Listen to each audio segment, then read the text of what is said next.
is Nichelle.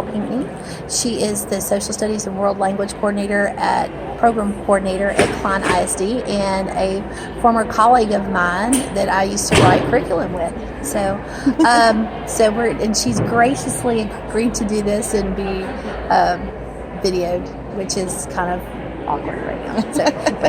So Nichelle, what is your definition of ethnicity? So when I think of ethnicity, I think of the idea of belonging to a certain group, whether that be cultural, whether that be national, whether that some people would argue social. I don't know about that, but mostly for cultural reasons and nationality reasons. Okay, yes. And I'd agree with that as well. And I think that, a lot of people just see it as just race in general, but I do agree with you. I think that religion and culture have a lot to do with it too. Yeah. Good. Okay. What would you say is the most commonly held misconception about people of your ethnicity? I know. So I would say that, one's trying to figure out what ethnicity, when you like you said before, people look at race first, so they automatically assume, oh, she's African American, and not understanding that the nationality or the ethnicity of my family would be most of my family is West Indian. My mother is Creole, so that idea that nationality goes way beyond just she's just African American. So I think some misconceptions that come along with that is that all of us came from Africa, that mentality, and it does go over time. So yes, my dad's family is from the Bahamas, and yes, they did originate from Africa, but so many generations far back. Other issues with ethnicity, I think we have a lot of cultural issues within our ethnicity about how, trying to find the right word, the complexion levels. Basically, if I'm darker, if I'm lighter, what type of hair do I have? How do I do? Like those misconceptions within our culture, and determining where we're from, even though that doesn't determine if my hair is long and silky. That doesn't say I'm from this background. It could just be it's just long and silky. So that idea, you have those misconceptions too. It's difficult. I'm trying to take an easier approach than taking more of a negative approach. Okay. Have you ever felt excluded based on your ethnicity? Yes. Would you mind maybe giving an example? I went to a wonderful women's college, but I could tell you how many students look like me in the whole school. But it was the most amazing 4 years of my life, but it was most definitely a different experience. Also, currently I currently have 3 degrees, and I'm working on my 4th, a doctorate in that program too. I experienced that a lot, as well as sometimes you work in situations where I am most definitely one of the only people that look like me in the room, or maybe 1 or 2 others in a room of hundreds. And so it's a very interesting thing. I mean, I'm a social studies teacher, and I can even go as far as at the conference that I'm at.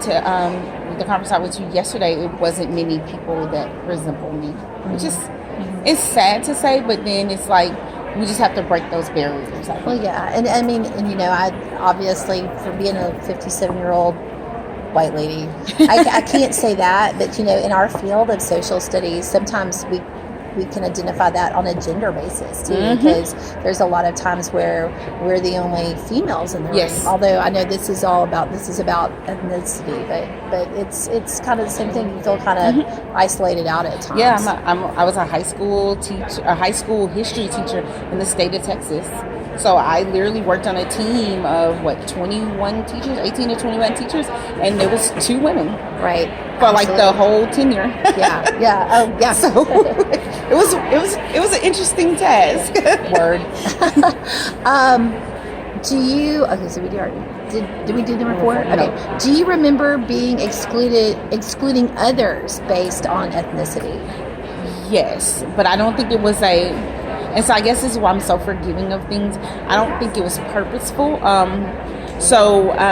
when you attend schools like the college I attended, when you can literally count how many other people look like you at the whole school, you tend to at first isolate yourself because and isolate yourself to be with people that look like you, because that's the first interaction. You want to be with people, they look like me, so that's who I'm going to gear towards. And then as you mature with culture and understanding other people, then you tend to veer away from those groups. And I think a lot of times people don't veer away.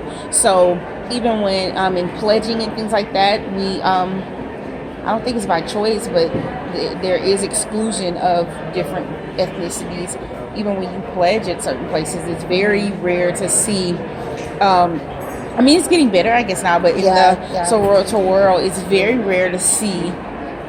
I hate to use the word mixed, diverse ethnic groups in sororities, which is kind of sad, because I remember wanting to pledge in undergrad and I couldn't because of my ethnicity. So then I was like, well, I'll just go to the other school and pledge there, because all those girls look like me, which is kind of sad now that I look back on it at 35. I'm like, wow, to think that was what we thought, but then that was just the mentality. And I don't know if it's a Southern thing, I don't know if it's everywhere. Well, I know that barrier right there is starting to kind of be broken, because I know that I have girls that I've written recommendations for that have pledged at some of the places like University of Texas, and some of the different ones. So the sororities and fraternities are becoming more diverse. Yeah, it's just the idea of breaking that barrier. Well, and hopefully in the 21st century, I hope that people look at people for who they are and not what they look like. So,